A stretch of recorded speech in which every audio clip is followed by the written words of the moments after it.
Stinky Popcorn Boys. We watch movies and eat popcorn. And our stink. Hello. We are the Stinky Popcorn Boys. Just some boys talking about movies and how they made us feel. I am Patrick Basquel, and I have never rooted for things that I would never root for in real life harder than when I watched this show. Wow, that sounds like a big deal. I'm John Gilardi, and I also think my mom's perfect too. I don't know. What? You don't remember that line? What did he say? You don't remember that line? Oh, now I got to give it context. So I'm weird. Yeah, so it's. I mean, I think it's pretty important to the finale. Yeah, we're talking about. Now. It just took me out. It just took me out off guard. Yeah, it was the first thing I'm playing in the background. I saw Lucerius, and I was like, that's why I didn't have anything prepared. Anyways, so we're talking about House of the Dragon, also known as Hot D. Hot D. That which is coined by George R. R. Martin. Did coin that himself, so I feel good. I feel good saying it. Anyways, good job, George. The prequel show, essentially, in a sense, not a direct prequel, just takes place in the same universe 200 years before, essentially, focusing on the Targaryens and their civil war. The Targaryen dynasty. You got to say it that way. Dynasty. The Targaryen dynasty. But yeah, that's what we're talking about. Obviously, we've mentioned Game of Thrones season finale. Where we stand with that. I think a lot of people agree. And, the show's great, was great, and then just fell apart due to show running, not giving a shit, / not having source material. But here, I can't speak to I can't speak to the showrunners giving a shit. I hope they do. But the source material is there, and we have it from beginning to end. So that won't be a problem. So, yeah. I think that's a factor, but I also think, just to sort of like jump in there, John, I just also think that it's kind of like I think House of the Dragon is a good reaction to a negative fan reaction. Yeah. Where I think that HBO was like, fuck, everybody hated that. We thought that D&D had this like in the bag and that people were connected with them, but actually people don't really give a shit about them. They want the story, which is, again, another good reminder for creators, especially if you're coming into like fucking already known intellectual property, is like, I'm sorry, JJ, we don't give a shit about how you feel about things. Like, we care about the story, we care about the big.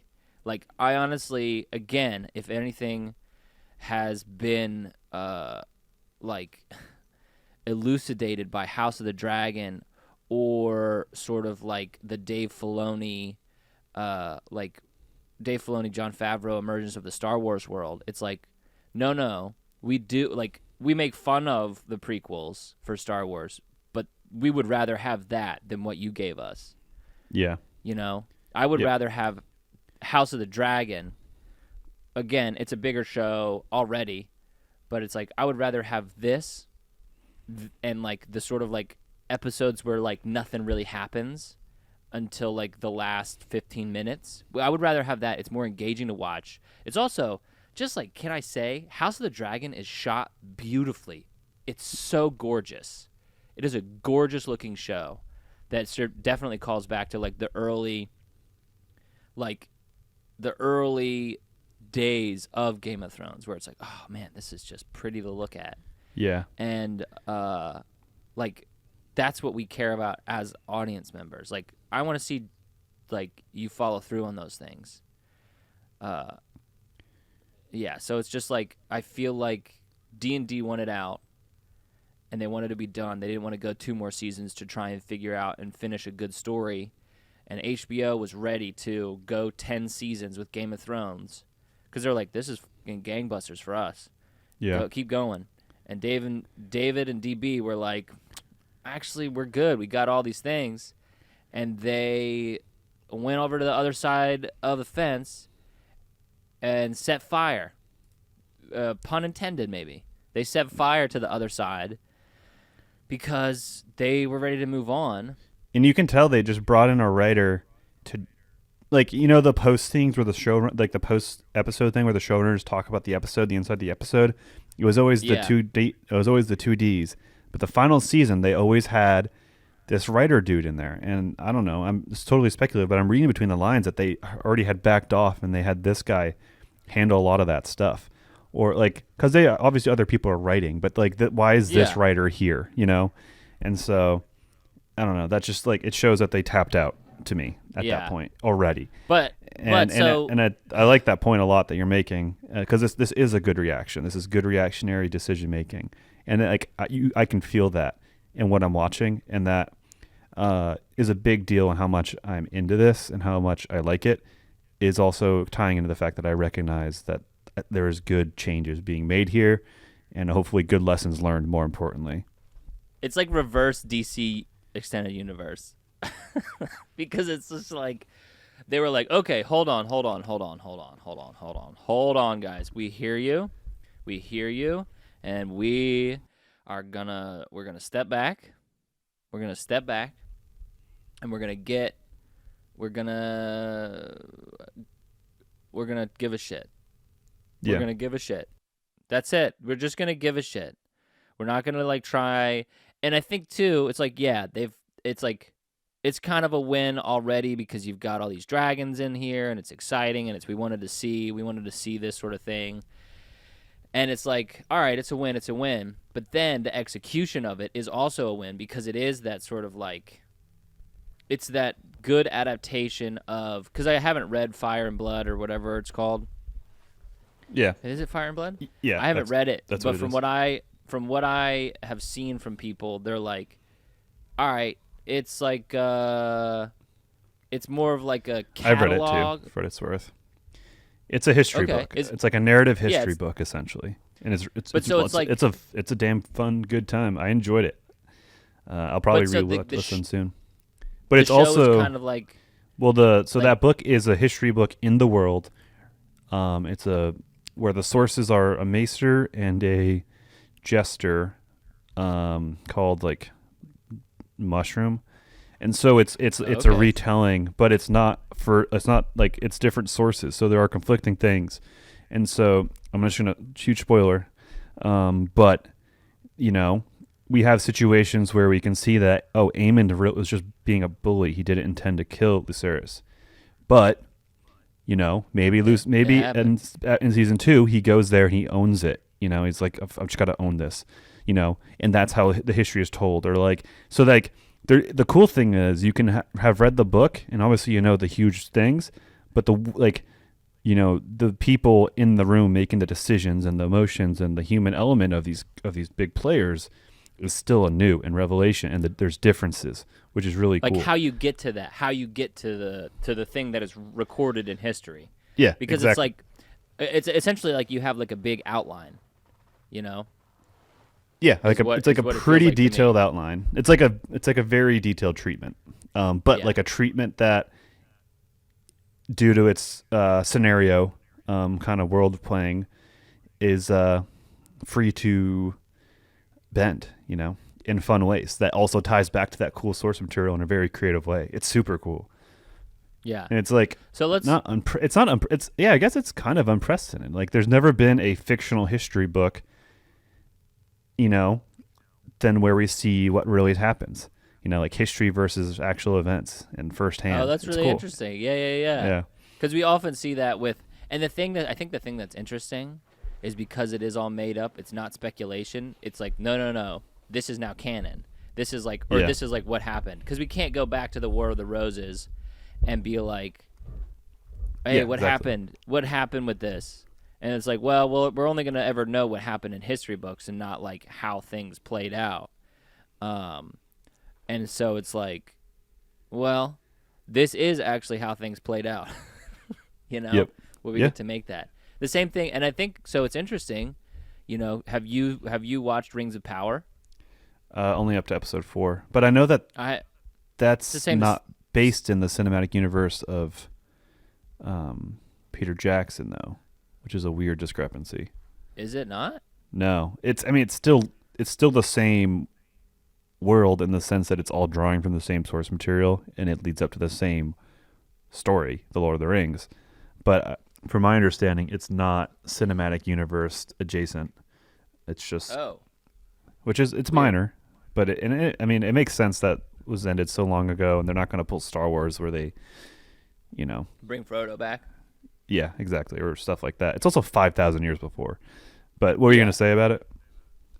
Well, we're essentially that's a pretty similar thing too, where it's like, yeah, you're right. Because like it's based off of the Silmarillion, which is sort of like, was sort of, I think I heard from somebody or read somewhere that the Silmarillion was the first book that J.R.R. Tolkien started to write, and the last book that he wrote in, because it was essentially like his game notes, his like notes for the world of Middle Earth that he just kept adding to like remember stuff. And then it does, because everything, I think I've told the story before on here, where it's like I've in like third and fourth grade, I devoured all 4 of those books, and I was like, shit, hell yeah, how do I get to there's more in this? And I tried to read the Silmarillion as a 4th grader. And again, as a 4th grader, I read The Lord of the Rings or whatever, and it's like, all right, yeah, you're pretty good at this. You're pretty good at comprehension. But then I tried to read the Silmarillion, and I was like, absolutely not. This is not as fun to read. For the record, I remember people always saying how Lord of the Rings was a tough read. And I read The Hobbit, and I read the first one, Lord of the Rings, or The Fellowship, sorry. And they were not hard. I'm confused. I don't understand that. And if you read it, I read it as a freshman in high school, where people, like teachers, parents, and fellow students and friends were saying it's a tough read. So but then you read as a 4th grader and it seemed fine, and I read as a freshman in high school and it seemed fine. I mean, obviously you didn't pick up on a lot, maybe because of just and I've gone back and read it, and I'm like, but it is like, I don't know. I people say that they said that about Dune, where they're like, man, Dune is such a hard read, and I'm like, I mean, it's kind of just like, if you understand the formula of fantasy or science fiction, like you kind of like, it's kind of better if you're just thrown into the world and then understand things. But you're also, the first 100 pages is just going to be fucking like exposition so that you understand things. And I think that Dune and J.R.R. Tolkien do it really well, where they both like throw you into things, but then also give you exposition through the course of telling story. Yeah. So it's like, I mean, that's also just kind of how like science fiction fantasy works, because it's like, all right, I built this like cool thing, and you're gonna think it's really cool like once you get like into the middle of it and like you care about the people that are in it. But like I also understand that you're gonna have to give a shit first before you like get into it. So like let me build it for you, okay? Yeah. But so anyway, HOTD. We watched the first episode together. We did. And 10 weeks ago, and you were rolling your eyes at it, and you were very suspect. You were very your guard was very high, and but I was watching. I was like, all right, it's back. I already at that point felt like, shit, this is back. I'm excited. I didn't let myself get super excited, but you know what? I'm happy. This is sick. I'm looking forward to being back in the Game of Thrones or this world again. I look forward to, doing my routine of watching the episode, diving in on the Reddits, watching the videos on YouTube, the theory videos, and then rewatching the episode later in the week. Like that was my routine for the last 4 years, and it's just fun, just like a when is the next season coming out? I just rumblings on Reddit, but I saw a year to 18 months. So hopefully they can do it sooner than that.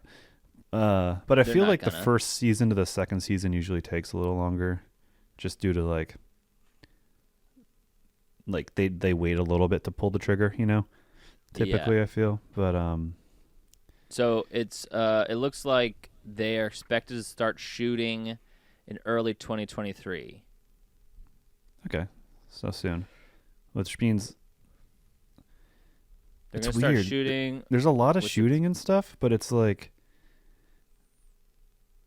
I think if you think of it on a, like, obviously it's a lot of hours of content, but you think on an actor, like for a particular actor, I think the actual work they need to do is really equivalent to like a movie or two.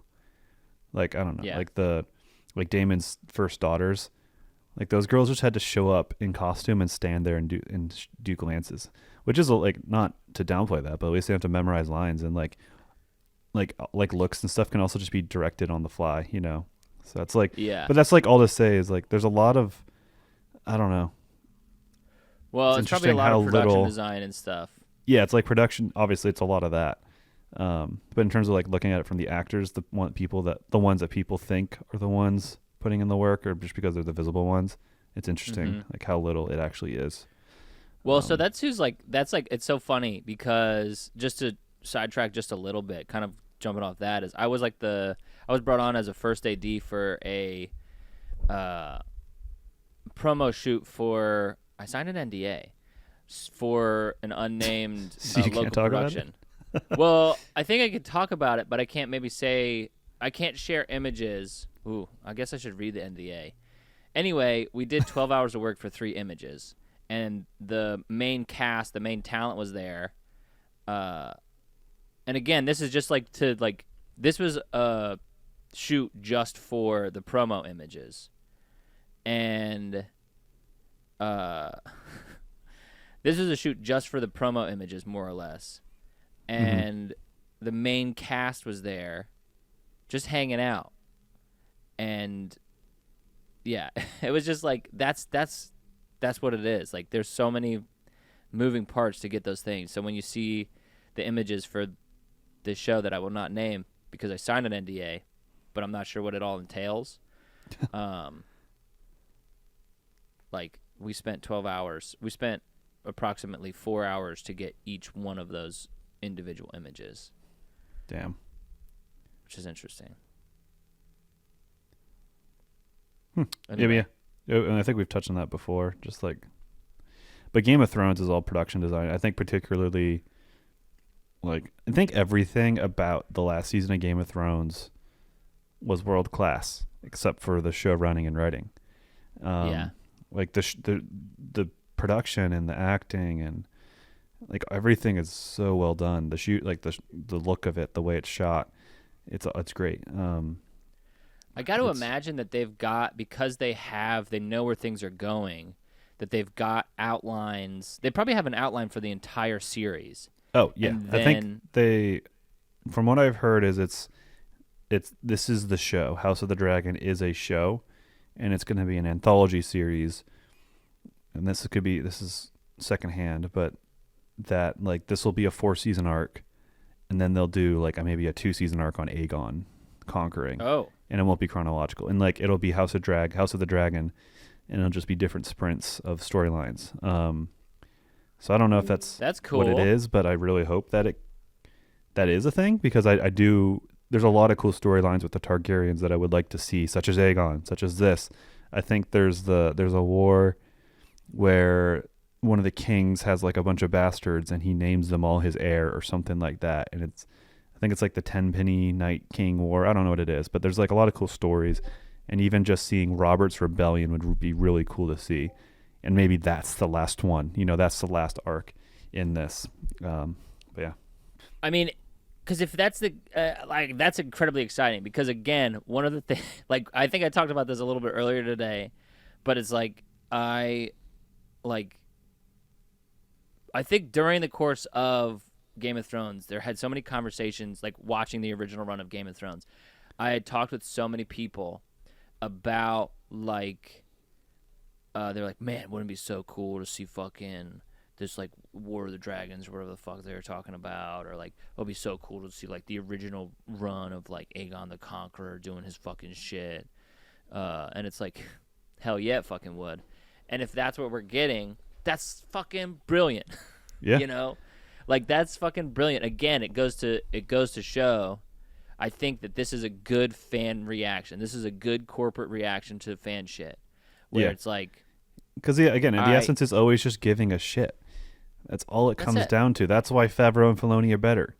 Yeah. Like I'm not going to take away that J.J. Abrams is a fan or what Star Wars means to him, but it's like, we're not looking for an touristic take on it. We want our Star Wars that we've came to love.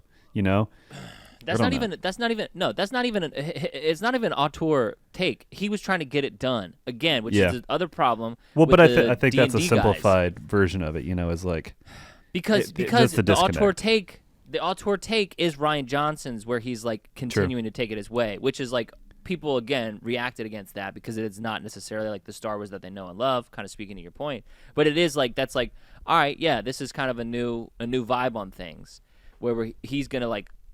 I've already talked about it a million times where he's like, all right, sick, I'm taking it this way. And it's like it's not a dismissal, or it feels like maybe it could be a dismissal of the way that things worked up to that point. But it's like, nah, I'm working within the rules that you've set, and I'm just changing the stakes a little bit or changing the status of things a little bit. And then J.J. Abrams is like, fucking, we got to finish this fucking thing because Kathleen is like, hey, you got to finish this thing so we can move on to new content. And it feels like HBO is like, you guys want to fucking be in Westeros for like the next like 15 years, just like every once in a while? And we're like, hell yeah. They're like, all right, sick. Well, you're going to have to wait a little bit each time, but it's going to be like fun and what you want. And we're like, all right, gang, hell yeah. And then like Star Wars is like, you want something every 3 months? You're going to get it. Yeah. You're going to get it. Marvel's like, you want something every 2 months? You want a show? You want a movie? You want everything? You got to get it. It's yours. Yeah, I think like, the television stuff has actually done I don't think it's good for the brands of movie things. Like Game of Thrones is a TV show. Like this is fucking sick. But it's always been like, but it's like, it's almost like kind of like, did you ever watch Sherlock? Yeah. It's kind of like that, it feels like, where if it's like a Sherlock or like where it's like an institution, it feels very British in that sense, where it's like it's Doctor Who. Like if they're building it so that it's going to be like, here's your like grounded fantasy, Yeah. Here's your grounded fantasy, and it's going to be like within this world for forever. Because we've also, and this is something too, I was talking to a good friend of mine who loves Game of Thrones, and who is my person to talk to about Game of Thrones, that is not John, because I'm not allowed to talk to John except for on this podcast. You got to have different people. You got to mix up your sources. Yeah, I mean, that's like, it's like the best and like the fun thing about this podcast, but also like the drawback. It's like I only get to talk to John about the things that we're going to talk about on the podcast because it makes it good and fun and sexy. But this person I was talking to about it, they were like, hear me out. Conspiracy theory, they are gonna like extend out the Song of Ice and Fire is not done because they're doing that like Jon Snow sequel. So they're essentially like, guess what? Azor Ahai, we haven't finished that story. We haven't finished I got a theory those on that things. After you're done. We finished the Game of Thrones. Bran's on the throne, but we actually like, and again, Rhaenyra sort of talked about that. She's like, listen, my shit is not necessarily to Westeros, it's to the world. Hear that? You hear me? And so it's like, there's some shit there that the Game of Thrones has ended, but the Song of Ice and Fire is not necessarily done. Yeah. No disrespect, Arya Stark, gang shit, not your fault. No, not at all, gang. Dumb. Did you see that Maisie Williams came out and said it fell off at the end? She actually came out and said it kind of sucked. Yeah, I mean, it's like, I feel like the vibe was there from all of them. Like, I feel like Emilia Clarke was like, she did her cute little thing where she's like, yeah, it was fun. And she did her like eyes where she's like, yeah. Where it's like, all right, we're reading the lines here. We understand what's going on. Yeah. Like, I think that they know, and there, there's a reason. I think the Kit Harington, outside of like needing or wanting work, he was also like, hey, this is not done. I hated that. I hated what they did. Yeah. I want to finish good and nice. I think I I just don't know how they Talk do your that. shit. But I think Well, it is interesting because like the Dragon Seer stuff is like pretty cool, but I see that, or I can see where, I don't know, like the prophecy, like Viserys keeps seeing, he sees that it is his daughter on the throne, and she needs to be on the throne to keep the prophecy going. And obviously, I think the prophecy course corrects when players are taken off the board, or whatever, you know, or like when things change. But it's like, you know, like,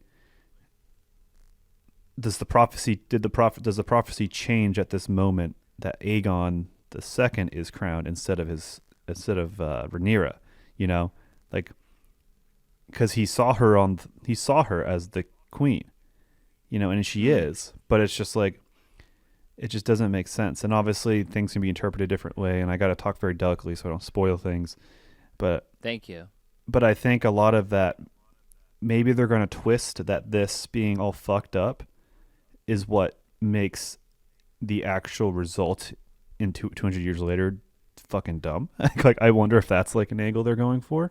And and then also So to bring it back, how you were sus about it, the whole thing with the dagger and the, like, bringing it right back to Game of Thrones in the first episode. Which annoyed that was me. that annoyed you, and that was my biggest hang up, is like, this feels too like cinematic universe-y. Like, obviously it is, and if they keep doing this anthology thing, that's what it's gonna be. But you know, it just felt too much like of that world. Like, we had to connect things, if that makes sense. They but opened it think, up as they went on.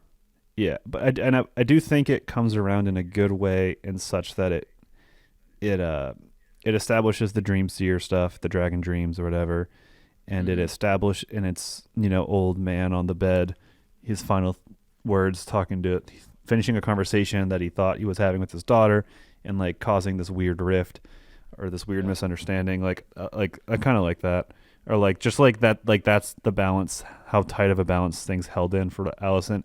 But then in the end, we learned it didn't matter because her dad was planning to usurp the throne regardless. I don't know, just like that. But that's just fun. That's like cool Game of Thrones stuff. But that's to say that annoying sus thing kind of turned and weaved its way back into a Game of Thrones kind of separate narrative in a nice way. No, they made it work. Like, and again, they made it work for me. Here I am at the. You saw my reaction to the first episode. You said, "Get the fuck out of here." I was like, I was so mad. I was so mad that they were gonna bring it back to this like thing that we all collectively were like, fuck this shit. But, and then sort of speaking of that, is like, now from a storytelling standpoint, they have, in a similar way that they're probably going to do with the Mandalorian in Star Wars, and I only bring it back to that just because they're sort of like good sort of like business connections in things that were like, well, we have to sort of retcon this story to make it better in retrospect through smaller things.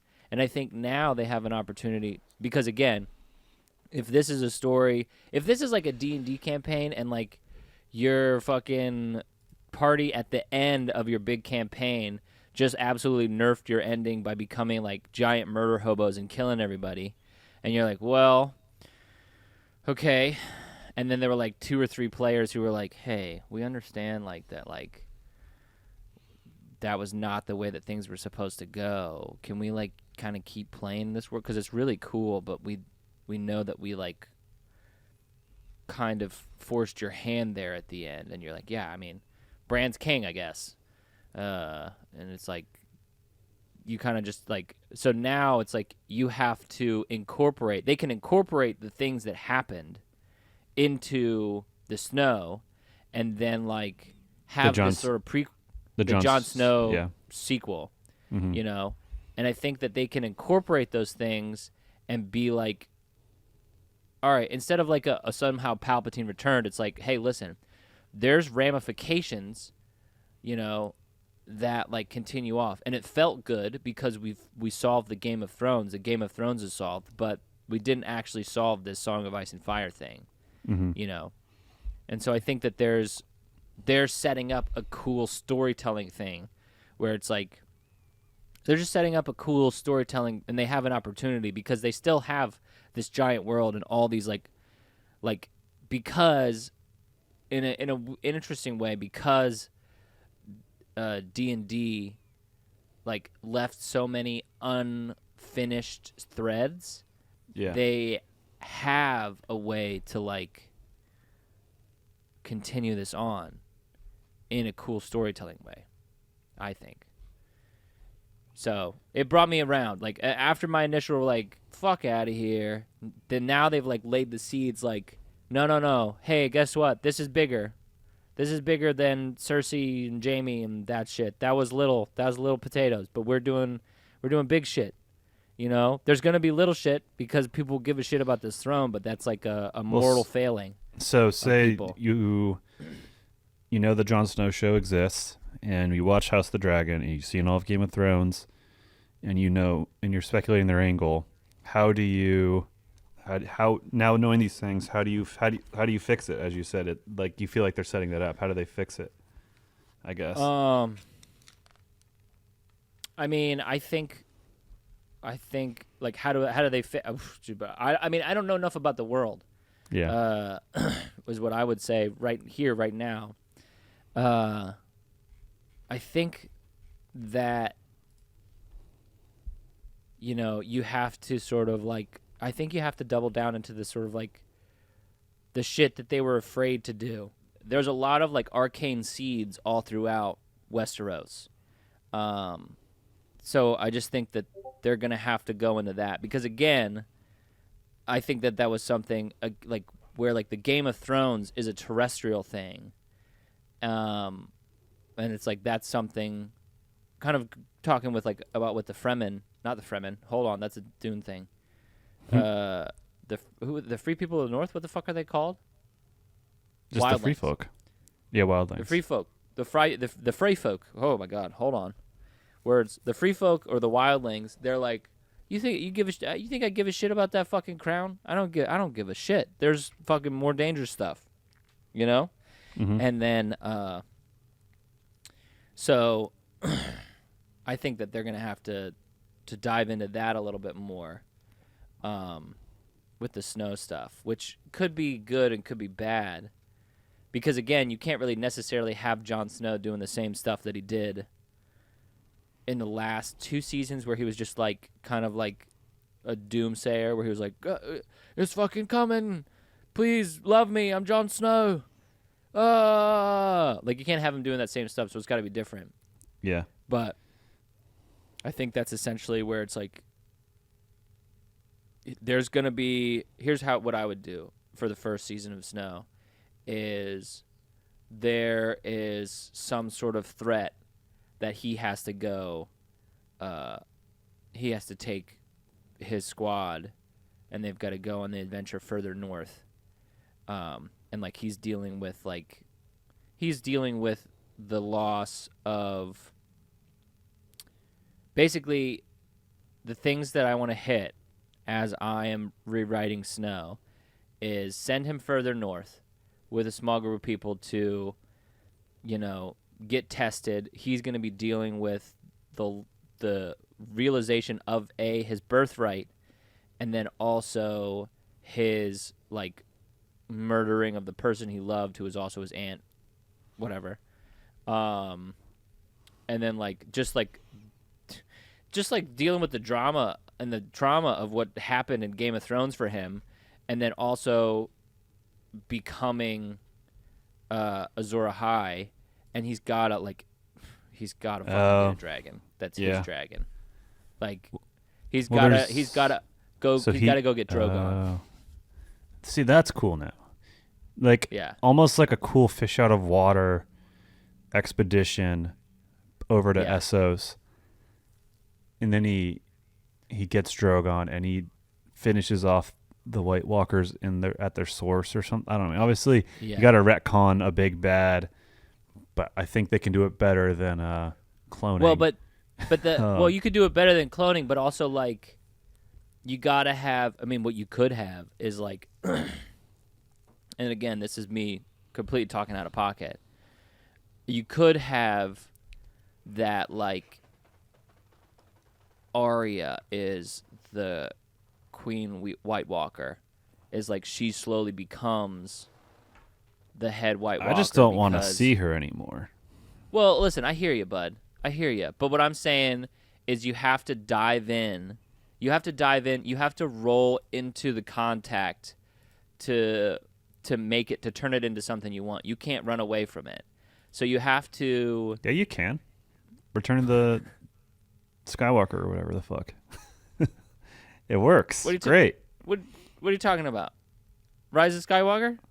Yeah, I'm making fun of that they don't roll into the punches. Like they do. You got it, yeah. Okay, yeah. You got to roll into it. You got to roll into the thing that you don't like. So you got to involve Arya and turn... I mean, you don't have to turn her, but it's like... I think that if you're going to retcon, then you have to address the thing. You can't ignore the thing that happened. You have to be like, oh shit, Arya is now turning into the King White Walker, or whatever the name that we gave it was. The Night King. I think better yet, Arya and Jon do their thing together. Like some of the best Arya scenes is when she was a companion on an adventure, you know, and not this lead. Like she bounces off better than she leads. And I think that I buy that more. Again, she's like a rogue. So it's like, you know, she's like I'm a bounce out and fucking do my shit, but also we've got Jon to take the shit. Or maybe it works. Time jump and Jon finds her in Essos. Like she ran away to Essos after all this.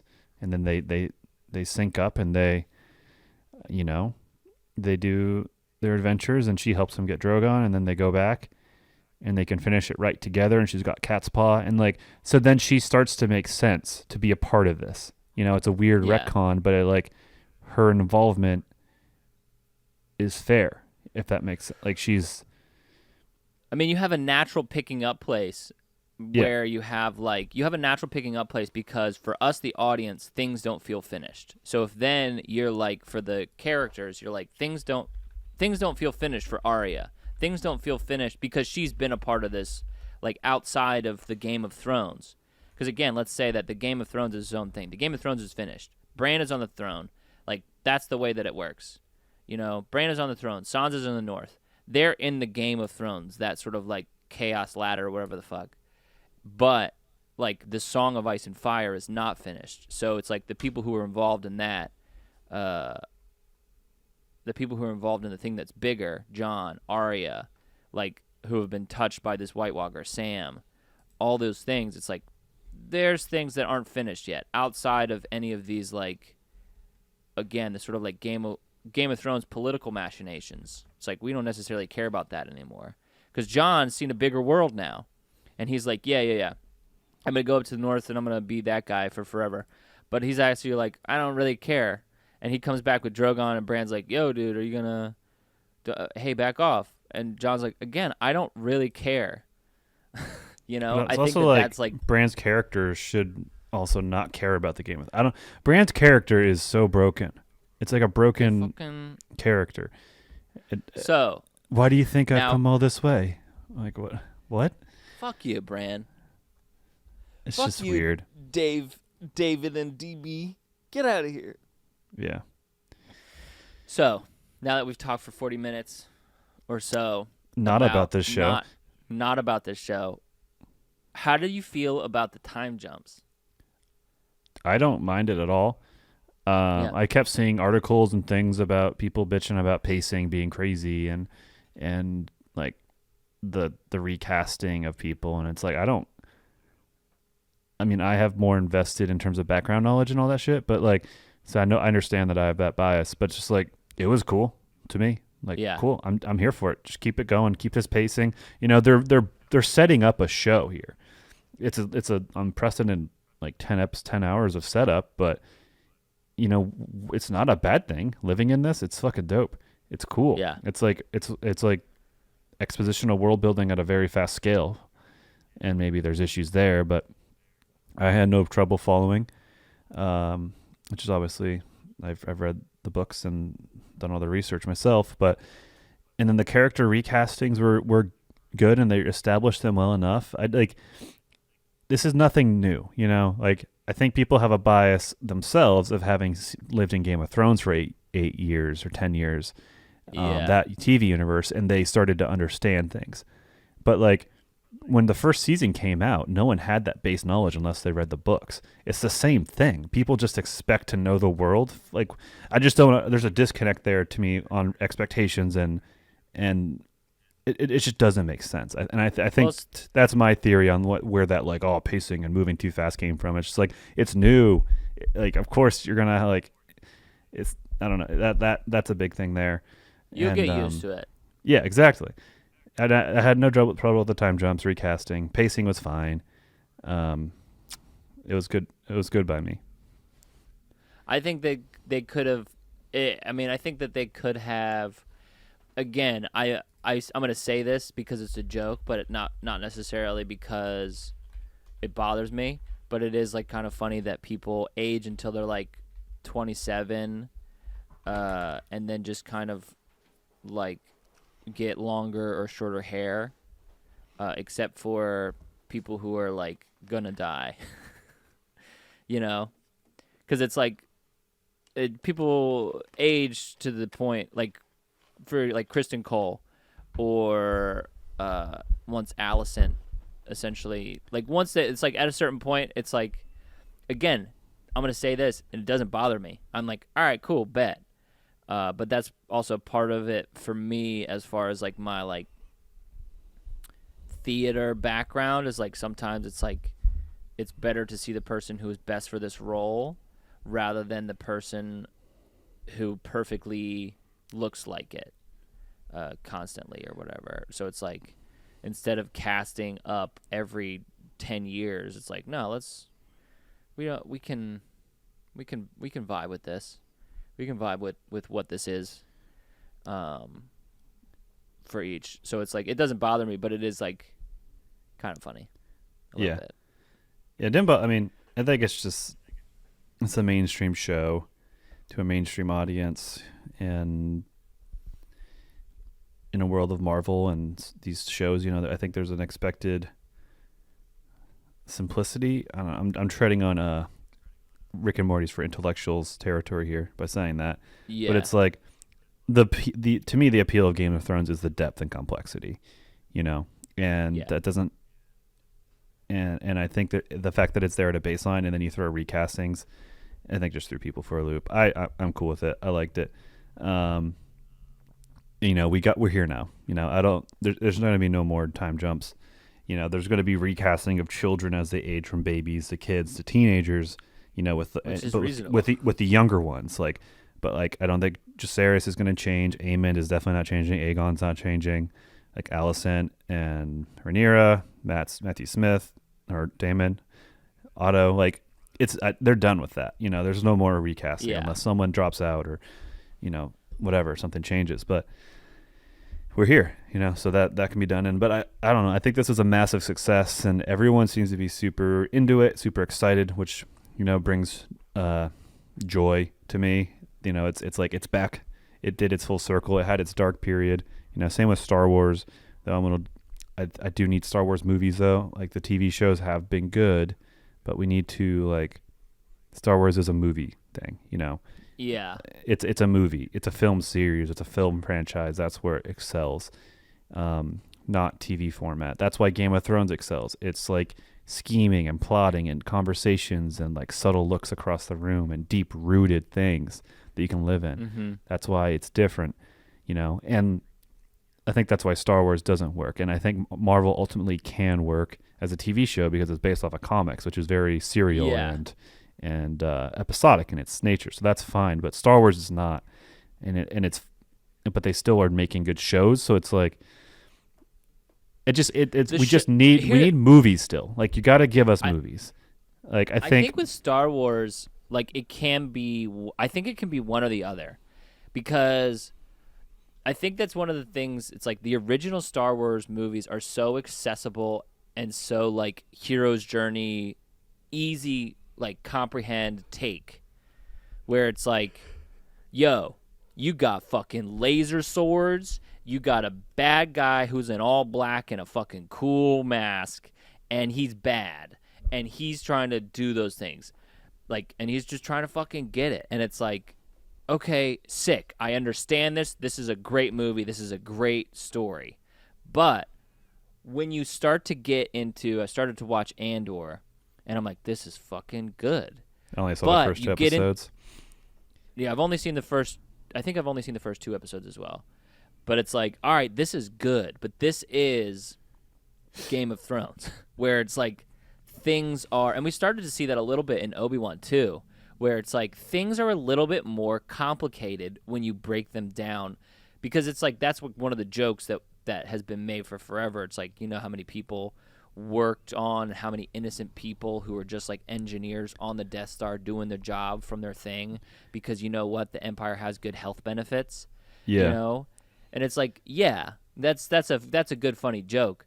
But once we start to see it, you know, and it becomes a little bit more, then the movies can get bogged down, and it's like, then Luke Skywalker seems a little bit more out of touch, you know, and becomes a little bit more kind of like a Rick and Morty, like, I am a lawful good character, and thus I will do the things for the good of everybody, no matter what things need to be. Yeah. You know? And then it's like, you're like, hey, things are more complicated than that. And so when you start to get more complicated for something like Star Wars, where it started in very, very black and white, and it's an interesting to see it expand that way. Whereas with Marvel, it's always been sort of like, especially how it's been, I mean, you can go back to the first movie where fucking Tony Stark was like, wait, my weapons are in the hands of the terrorists? Shit. I'm going to do something about that. And then it's like, that's been a part of that, that there are more complicated answers has always been a part of the Marvel Cinematic Universe as we know it. And so it's like that introduction, and they have never shied away from that. And that's like essentially like the core telling of it. You know, you've got Spider-Man Homecoming, where it's like, how bad of a guy is Vulture, or are his motives not necessarily bad? Is he making the best of a bad situation and then is forced into this villainous role? And that's what makes that character interesting. Whereas in Star Wars, it's kind of like we had this black and white good versus evil. That, again, the reveal is that it's more complicated than that, but that's over the course of 3 movies. Yeah, I agree. I mean, well put. It's just Star Wars is a simple story, simple, big, sweeping strokes, you know. And if we're trying to make it about intrigue and shit, it's cool. Like, I think Star Wars is a canvas to do different things, you know.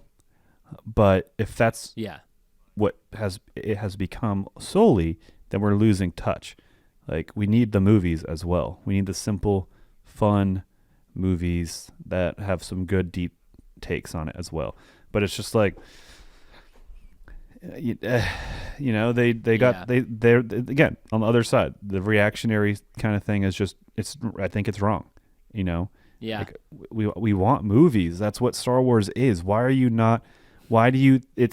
not the fact that you're making movies, it's what you're doing with it. You know, like Solo was just a unfortunate byproduct of, you know, fallout from like both episode 8 and 9, you know, and not because it existed. But I don't know. I want to talk more about the content of this show. I don't know what. So, I guess favorite things I liked. I thought it looked beautiful. I thought the special effects are great. You know, nothing ever looked bad. Just seeing a bunch of dragons too, and living in a world where they're accepted and normal is fun. I like that a lot. Yeah. I like the personalities they have. I like learning and seeing more of the relationship, the deep-rooted kind of legend of the Targaryens and the mysticness around them, and then how that's with the dragons. One thing I particularly liked just in the finale was kind of the mirroring of Aemond and Lucerius talking to the dragons, you know? Yeah. And the way they treated them, which is really cool. And it like obviously like paid off in an interesting way, where Lucerius was more like kind of like, hey partner, we got to do this together, but still still controlling it. And then where Aemond, it's more of a status of power and things, and that machine gun he had went off on its own, like the trigger walked itself, like something like that. And so that was really cool. And then even just, again, I think, and this is episode to episode, but just the subtlety and awesome stuff. Like, again, Lucerys, when he's in the throne room and he's being disrespected by the Baratheon guy, and then Aemond calls him Lord Strong, and he doesn't bat an eye, and he's holding strong. Like, there's just like cool nuggets like that in every episode. Or just the final dinner with Viserys, and just that old man who's like kind of in and out of consciousness and like just being kind of semi-cognizant, but just like, I don't know, that was so well crafted, that long crawl in and like the cutaway with like the family getting along, it was like almost like that was in his head and he was picking at the things, but immediately it falls apart. That was just a good. He's out of there. And there's so many episodes in this season that live in moments, like the funeral. It's all that funeral. That particular episode I just mentioned with the dinner was all about that dinner, And then we take 2 whole episodes to see how each side, the Greens and the Blacks, each react to the death of Viserys. And, like, that's good stuff. Like that's living in this world is shit. awesome. And that's TV, and that's where this, like, Game of Thrones excels in this format. And I just like Daemon. I like Daemon's edginess. He is like, his name is like an edgelord name in itself, Daemon. But he's like, it's just a fun character of like the kind of passionate edgelord who isn't as hard as he's trying to come off. Is really interesting. Or has he's taken. Yeah. Like, cause he, I mean, again, like I would say that Daemon won me over relatively early. Unfortunately, I guess for like my moral standing or whatever the fuck, but like, I was like, shit. I think I said this too after the first episode with you in person. Where I was like, man, that is a much more complicated and interesting character than I thought he was gonna be, from like the opening bit of it. And as it went, it just sort of like grew where it's like, this is more. This is this person who could easily be characterized as like a firebrand, reckless asshole is not that, Yeah. Even as we've seen, we see him be an asshole. Like, the relationship with him and Viserys is so fun, and like their actual screen time and all these different things are actually pretty scant, but it's like, I don't know.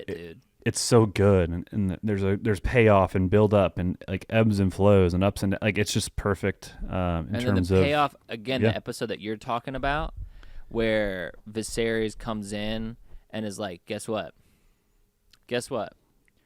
I'm here, and I'm not on the milk of the poppy. I'm of sound mind and sound spirit, and I'm gonna fucking walk up this throne." And that was the most captivating, fucking that scene in TV that I've seen in a long time. Yeah. Them just living in that, him getting to the throne, and then his crown falling off, and Daemon giving it back to him so he could put it back on his head and helping him up to the throne. Like, after all the things, so satisfying, so good. And apparently that the crown fall was unscripted, and Daemon handing it back to him was unscripted. And they were just like, oh shit, that's fucking mint right there. Yeah. Choice. No, that's good stuff. So good. Is there anything you didn't like? I don't really have anything I largely didn't like. I thought there were scenes missing, which is just a natural casualty. I think there's some scenes missing, like just some things come fast, like maybe a scene or two or more with Daemon and Laena, or maybe a scene where I don't know. There's one scene where one of the daughters, Bela, their names are so similar. They look loftily to a dragon, and they don't claim it, or even just Laena claiming Vhagar, would be interesting Yeah. to see, because then we see how Vagar changes hands, or maybe we actually get to learn a little about Vagar, because we don't learn that like maybe a little echo of the fact that Vagar is kind of a like temperamental, leftover from the original era of conquering. Yeah, because I think Vagar was with it was Aegon the Conqueror. It was either Visenya or Rhaenys' dragon. It's one of the dragon crest of the Targaryens is a 3-headed dragon.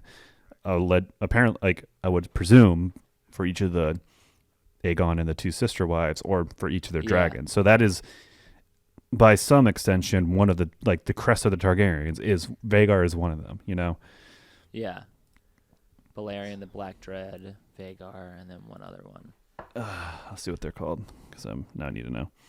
But so something I did like, because I don't really have anything that I didn't like, especially after not just watching it, but watching it last night and being like, hell yeah, I'm fucking about this shit. Yeah. Especially because we can talk about how they ended it in a second, and we've already sort of mentioned it. But one of the things that I liked that was the give and take between Alicent and Rhaenyra's relationship, as at different times, at multiple times, Rhaenyra was like, listen, I'm not the one who gives a shit. You're the one who's giving a shit. I'm not the one who's making this the thing. Numerous times Rhaenyra tried to squash the beef. Rhaenyra tried to squash the beef multiple times, and it wasn't until that final dinner that Alicent was like, hey, I think I get it now. I think I get it a little bit now. I can't wait I'm so glad to have you as my friend back. Yeah. After all this time. And even now, she's trying her best to make sure that they don't die or get killed by Aegon or by Otto. And I think that maybe is a little, could be contextualized better, was the picking up on that's what the rush for Aegon was to have him and have the controlling stake in the immediate action. That wasn't super clear, I think, in episode 9, but ultimately it's fine, I guess. But that's maybe a little negative. Say again? Follow through on that thought. What is it? What are you saying? Do you know how the race to find Aegon, because he was gone whoring or doing the child fighting doing pits? Stupid stuff. So they were trying to find him, to obviously coronate him or whatever. But it was a whoever found him. It was a power play, and that's why Alicent sent her people to go get him, and why Otto had his people go get him, I guess, essentially. So Alicent wanted her son, Aemond, and Kristen to go find him, and then Hightower had the 2 brothers. And that was whoever came up with him, I guess, had some control over his initial action. That's what it was insinuated. Either way, the fact that it's not clear, gotcha. and the showrunner said as much, so I'm not I don't know. The point is that's just a weird, that wasn't clear. I think that Alicent's camp getting Aegon resulted in the generous terms that I actually were genuinely believe, because that handing over the paper was that I mean this, the memory of their friendship. And I don't think that was super well done, if that makes sense, that connection. See, well, and I'll tell you what, I don't think it was super well done either, because I didn't really pick up on that. I was for me, watching that episode, I was like, well, one of these groups of 2 is going to kill Aegon, and the other group of 2 is going to get him to be king. You know what I mean? That's what I sort of came away with, because I was like, why is Kristen and this long-haired twin fighting? Why are they fighting? What's going on? Yeah, so I think the desperation was control of the situation.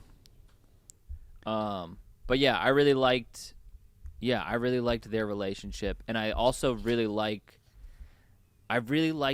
Alicent's reaction to a lot of the things as things continue to go. As things continue to grow and go with the essentially Game of Thrones type shit that Otto is planning. Yeah. Where it's she's like, wait a second, guys. You've been planning this regardless, no matter what. And then she's I feel like she begins to see the like fuckery that is there. Like she thought she was And- playing the game, but she really wasn't. And Yeah. And I like that. I think that that's like, because it's like, hold on, guys. Well, when But then Rainey it's- says you're a prisoner with a window in it, you know, it was a really good line. Just Yeah. like, you think you're in control here, but it's just you think women behind the scenes like influence on men is power, and she's like, no, power is power. You're just hiding. You're in a room with a window that you built. Like that was really cool in terms of just like changing someone's psyche and like worldview of like, whoa, what the fuck? I've been like, I'm wrong, you know. That was really cool. And then I also really dug the way that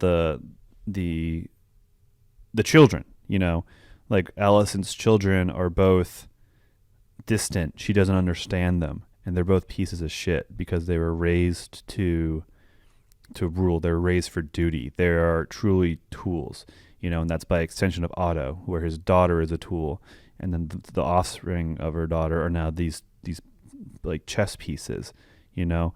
And then where Rhaenyra, who was going to rule like by virtue of her birthright and what the king wanted, you know, despite that, her children were just good, better, not good, but like from what we've seen, better people and loved. And I think that bringing it back to that line where Lucerys, he's like low on himself and he doesn't know if he can be the leader of Driftmark. And his mom's consoling him, and he's like, well, I don't know, Mom. I'm not perfect like you.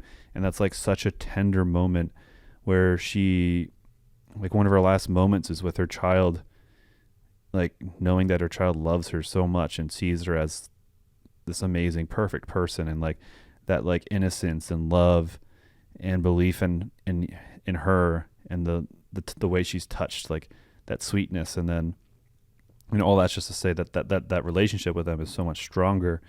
And then, you know, the tragedy of him being killed, you know, just days later or like hours later is, you know, hits really hard. So, Alicent's kids are shitbags and not loved, and she doesn't understand her kids. And then the contrast where Rhaenyra's kids are loved and are normal and decent people, and then how he kind of called her perfect, and there's that sweet tender moment, and then that he died, you know, shortly after. Yeah. And so he's caught in this like beautiful tragic memory, you know, like that's how she'll remember him. Well, and then the But trust too, where she's like, everything's gonna be okay. He's gonna be like, Boris Baratheon is gonna be chill to you, even if he disagrees. Like, he's gonna be chill to you, you know. And like, I was like, oh shit, that's dope. That's dope. And I, as she's lining up this, he looks like he's like 12, maybe 13, and she's putting him on the back of this dragon, and it really is like, shit, man, you really got a lot of trust to not send, like,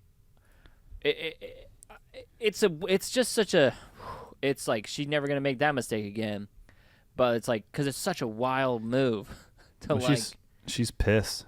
She's mad of. I mean, bro, that fuck. last shot was fucking like. I'm glad how sad she looked too. Like obviously there was motherly rage, but I was pretty stoked to see that she was sad too. Not Bro, stoked, but you know what I mean. Like in terms of like you're like cool.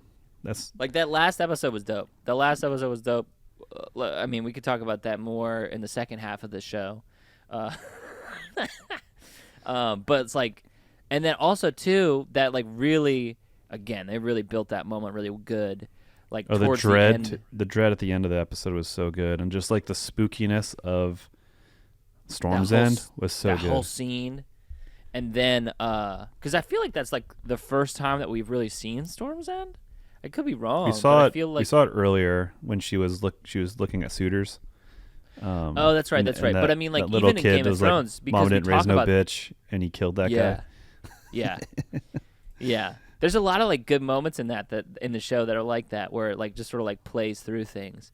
But that whole like last sequence to him coming in, and again, whenever I saw that fucking giant dragon, I was like, oh shit. Viserys, this is not a good vibe for you, bud.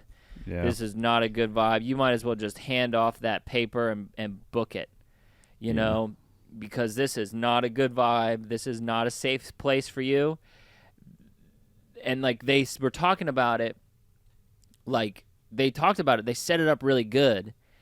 And they set up, like, Aemon's dread at the end where he's like, oh, God. Where, like, I think, was it Rhaenyra, where they were like, when dragons go to war, everything burns. They don't play this shit. And that's true. it's Yeah, like- he was playing with a loaded machine gun, you know, and it's like I mean, he was you don't playing play with you don't play with guns when guns go off. yeah. It doesn't matter. I feel like it was more than a loaded machine gun. I feel like It's a like, nuke. Yeah, I mean, he's trying to control like a fucking particle gun, where it's like a disintegrator ray, where it's like just like, oh, gone, oops. And I think it's like that's one of the things that's beautiful is that from the very first episode, they're setting up that nobody's known war in many years, and nobody's known, so they have this like build up. And there's again one of the things that's like really interesting for this whole first season, starting with the first episode, or starting with the second episode maybe. I can't remember. It's been a long season. Where they're like, "Hey, this is we ain't seen battle. This has been peace. We've been in peace." Oh yeah. You know, for the whole time. We go from that tournament, and like they're like people are really like brutalizing each other, and it's like, oh shit, okay. Well, yeah, because then you had 25 years of Viserys' peacetime too. So yeah, like, it's a powder keg for sure. Yeah, and so then all things build up with children playing games with each other with shit they don't understand, and now they're going to enter into something that they don't understand, and it's just so interesting now. Like, it's so classic Game of Thrones, the like casualness of that brutality, where it's like, gotcha, and it's like, hey, there's no time for anybody to react, you know? Yeah. Like, there's no time for anybody to react, and it's just like, all right, here we are in the middle of it, and like, Aemon is gonna have to go back, and I hope we see that. Either he's gonna have to go back and admit that either he did it on purpose, that he killed his cousin on purpose with his dragon and started this war because he hated him, or admit that he can't control his dragon. You know, which he isn't gonna do. Which he's not gonna do, because he's revealed now as like a little baby, where he's maybe 17 or 20.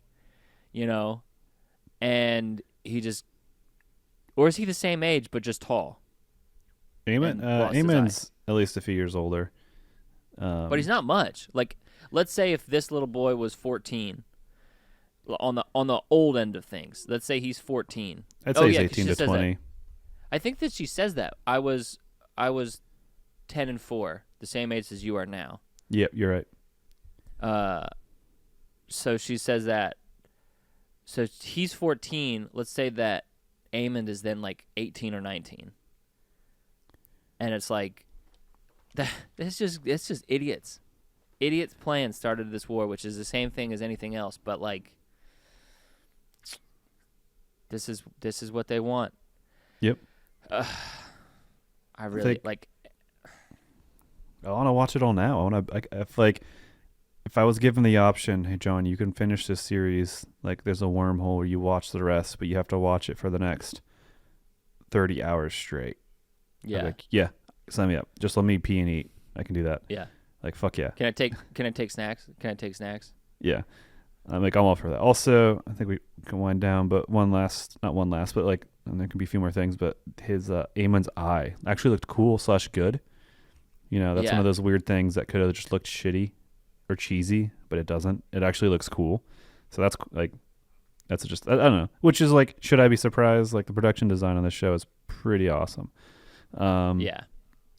I don't know. Any other nuggets or bits? I'm just excited. They won me over. They turn me around, and I'm excited to see where it goes. That's kind of like the main thing. Yep. I'm ready. Like, Put me in that I think that wormhole. Yeah.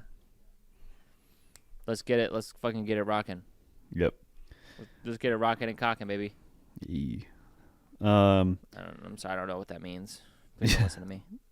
Well, you guys can like in 5-star raid and all that stuff. Buy the T-shirts. They're like $10. Do it. Yeah. But, get after yeah. it. Get after it, homies. You think so? What have you been watching, John?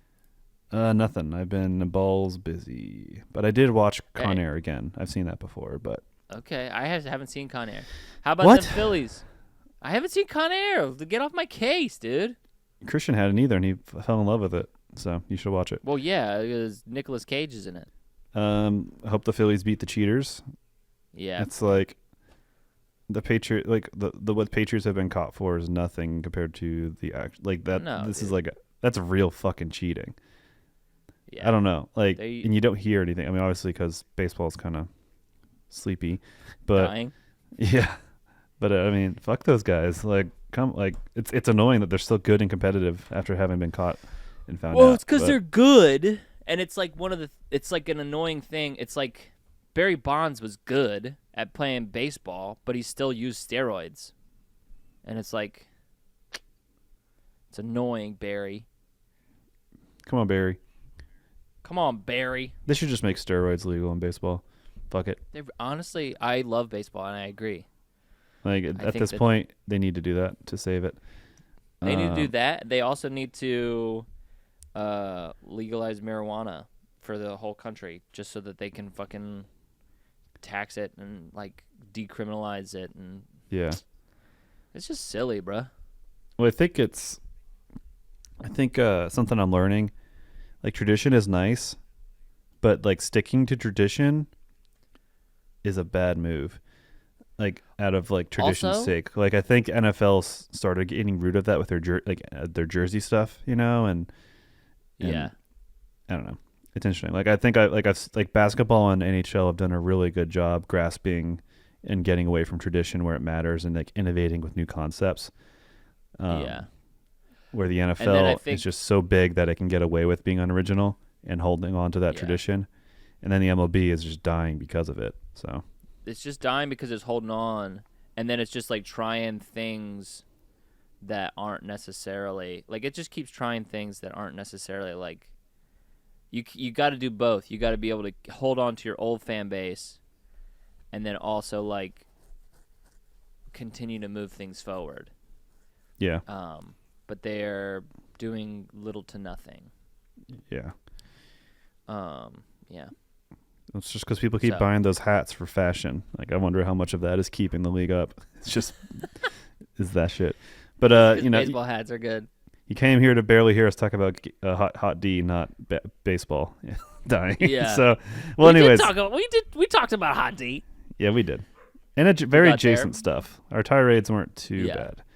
Obviously, talking about baseball is a little bit, but Yeah, let's get out of here. all right. Thank you guys so much. Talk to you guys later. Have a spooky time. Yeah, happy Halloween. Bye. And as they say in Westeros, I've got too many dragons in my pumpkin patch.